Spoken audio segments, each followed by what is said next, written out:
खुशबू देवी बहुत खुश थी क्योंकि उसका इकलौता बेटा अर्जुन उसकी मनपसंद लड़की चित्रा से शादी जो कर लेता है। चित्रा भी नवेली बहू की तरह घूंघट किए अपना पहला कदम रखती है। पूरे घर में खुशियों का माहौल था। तभी वहाँ एक विदेशी लड़की जिसका नाम रोज था, वो रोते हुए बोलती है, ये सब क्या है अर्जुन? तुमने मेरे साथ इतना बड़ा धोखा किया। तुमने मुझसे प्यार किया था ना, फिर ये सब क्या है? मुझे वहाँ छोड़कर तुम यहाँ इंडिया में आकर शादी कर लिए। अरे मेरे बारे में ना सही तो कम से कम तुम्हारा जो अंश मेरे पेट में पड़ रहा है उसके बारे में सोच लिया होता। ये सब क्या है अर्जुन? ये गोरी लड़की क्या बोल रही है? माँ ये वही है जिसे मैं प्यार करता था, लेकिन आपको ये मंजूर नहीं था। अच्छा, तो तू है वो जो मेरे घर बहू बनने के सपने देख रही है? देख लड़की, मैं तुझे पहले ही बता देती हूँ, मेरे बेटे की शादी हो चुकी है और मेरे घर में आई खुशियों को भंग करने की जरूरत नहीं है। अरे हर किसी का शादी से पहले चक्कर चलता है, वैसे ही मेरे बेटे का भी चल रहा था। अब उसकी शादी हो चुकी है और वो अपनी लाइफ में आगे बढ़ चुका है। अब यहाँ से जा सकती है तू, तेरा यहाँ पे कुछ भी नहीं है। आपके बेटे का बच्चा मेरे पेट में पल रहा है और आप बोल रहे हैं कि मेरा यहाँ कुछ नहीं है। अगर आपके बेटे को मुझसे मेरे साथ नहीं रहना था या फिर मेरी रिस्पॉन्सिबिलिटी नहीं उठा सकता था तो उसने मेरे साथ ऐसा क्यों किया? इसने मुझसे शादी क्यों की और मुझे प्रेग्नेंट भी कर दिया? अब ये रिस्पॉन्सिबिलिटी कौन निभाएगा? कैसे मान लूं कि ये बच्चा मेरे बेटे का है? तुम जैसे अंग्रेजों का कोई भरोसा नहीं, किसी के नहीं होते हो तुम लोग। और चुपचाप यहाँ से चली जा वरना तेरी चुटिया पकड़कर तुझे बाहर फेंक दूंगी। देखो जो हुआ उसे भूल जाओ और यहाँ से चली जाओ। तुम्हें जो करना है तुम कर लो, लेकिन मैं अपनी माँ के खिलाफ नहीं जा सकता। देख लिया, ये मेरा बेटा है, जैसा मैं बोलूंगी वैसा ही करेगा। इसे अगर तुझे रखना होता तो कब का मेरे खिलाफ जाकर तुझे इस घर में ले आता।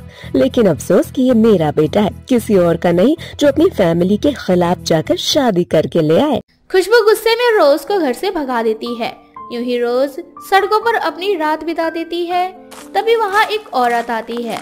उसकी हालत देखकर वो औरत उससे पूछती है, क्या हुआ बेटा, इतनी रात को तुम अकेले ही क्या कर रही हो और इतना रो क्यों रही हो?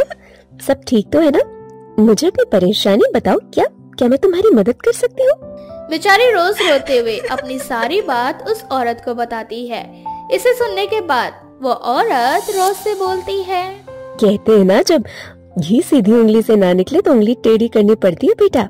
अगर तुम्हारे पास अर्जुन और तुम्हारी शादी की डॉक्यूमेंट्स हैं तो ये तुम प्रूव करके पुलिस स्टेशन में दिखा सकती हो और कानूनी तौर पर तो तुम अपने ससुराल में हक भी ले सकती हो। कभी कभी क्या होता है कि खुद को स्ट्रांग बनाना पड़ता है। और मेरी बात मानो, अपने बच्चे के लिए और अपने लिए लड़ाई तुम खुद लड़ो बेटा। लेकिन मैं अपने ससुराल वालों को इस तरह से तकलीफ में नहीं देख सकती। ये तो तुम्हारा बड़प्पन है बेटा कि तुम विदेश में रहकर भी ऐसी सोच रखती हो। एक काम करो, पहले अपने ससुराल जाकर बात करो और उनसे समझाओ। अगर वो तुम्हारी बात नहीं मानते तो तुम्हें मजबूरन ये कदम उठाना पड़ेगा। बाद में फैसला तुम्हारे हाथ में है। ऐसे ही अगली सुबह रोज फिर से अर्जुन के घर जाती है और वहाँ जाकर कहती है, अर्जुन, मैं तुम्हें और तुम्हारी फैमिली को मुश्किल से 1 हफ्ते का समय देती हूँ। अगर तुम लोग मुझे नहीं अपनाते हो या फिर मुझे इस घर में रहने से मना करते हो तो मैं मजबूरन पुलिस स्टेशन जाकर तुम्हारे खिलाफ धोखाधड़ी का केस करूंगी कि तुमने मुझे चीट किया है। उसके बाद तुम्हें क्या सजा मिलेगी और तुम्हारी फैमिली का क्या होगा वो तुम खुद ही सोच लो।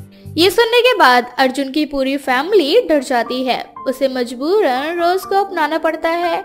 ऐसे ही अगले दिन चित्रा की पहली रसोई की जोर शोर से तैयारियां चल रही थी। तभी रोज अपनी सास से बोलती है, माँ जी, मैं भी घर की बहू हूँ और मैं चाहती हूँ कि मेरी भी इस घर में पहली रसोई हो। तेरे बस की है ये सब करना?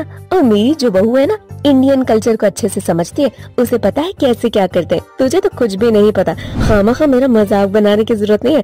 मेरे रिश्तेदारों के सामने बहुत सारे रिश्तेदार आने वाले, सारा खाना मेरी चित्रा बहू बनाएगी। मैं नहीं चाहती कि कुछ भी गड़बड़ करे तू, जिस वजह से मेरी और मेरी बहू की बदनामी हो।